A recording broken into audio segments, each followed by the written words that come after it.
সম্ভাব্য প্রধানমন্ত্রী যিনি হবেন আমাদের জনাব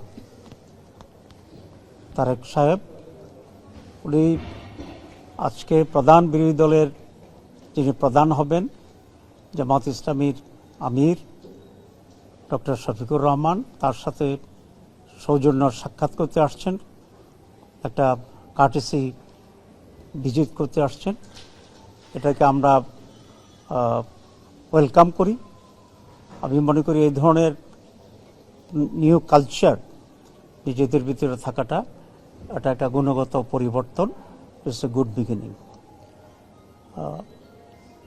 অত্যন্ত সাহায্যপূর্ণ পরিবেশে আলোচনা হয়েছে। আমরা দীর্ঘদিন বিএনপি এবং জামাত ইসলামী একসাথে স্বৈরাচার বিরুদ্ধে আন্দোলন করেছি, সংগ্রাম করেছি, গঠনে আমরা সরকারের অংশগ্রহণ ছিলাম।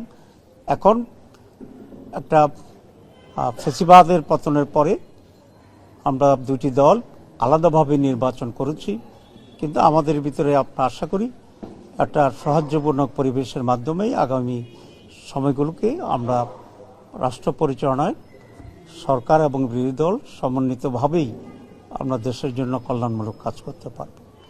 আমরা এই ব্যাপারে একমত হয়েছি যে সকলে মিলে একসাথেই একটা কনস্ট্রাকটিভ ফিউচার আমরা গ্রহণ করতে পারবো, একটি নতুন বাংলাদেশ আমরা গঠন করতে পারবো।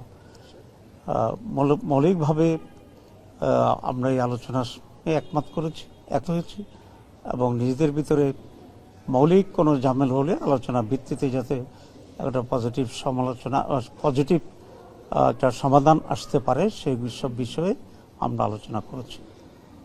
আমাদের আমির জামাত বলেছেন যে কয়েকটি প্রায়োরিটি বিষয়ে এখানে আমাদের আলোচনা হয়েছে। প্রথম কথা হচ্ছে ল অ্যান্ড অর্ডার সিচুয়েশন, মানুষের সিকিউরিটি ইস্যুটা হচ্ছে সবচেয়ে বেশি।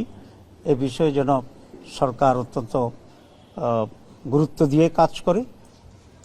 এরপরে ইকোনমির ব্যাপারে আমরা কথা বলেছি এবং বিশেষ করে জনগণের যে মৌলিক যে প্রয়োজনগুলো আছে, খাদ্য, বাসস্থান, এডুকেশন, এসব বিবেকীয় অগ্রাধিকার পদ্ধতিতে যেন সরকার কাজে করে সে ব্যাপারে আমরা দৃষ্টি আকর্ষণ করেছি।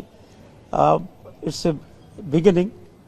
আমি মনে করি যে একটা মৌলিক কোয়ালিটেটিভ চেঞ্জ যাতে আমরা এদেশে পেতে পারি সে বিষয়েও আমরা দৃষ্টি আকর্ষণ করেছি।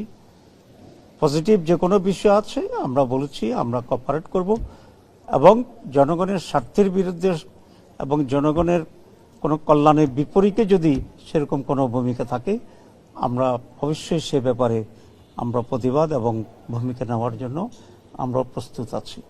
এতটুকুই কথা হয়েছে আজকে। সবাইকে ধন্যবাদ।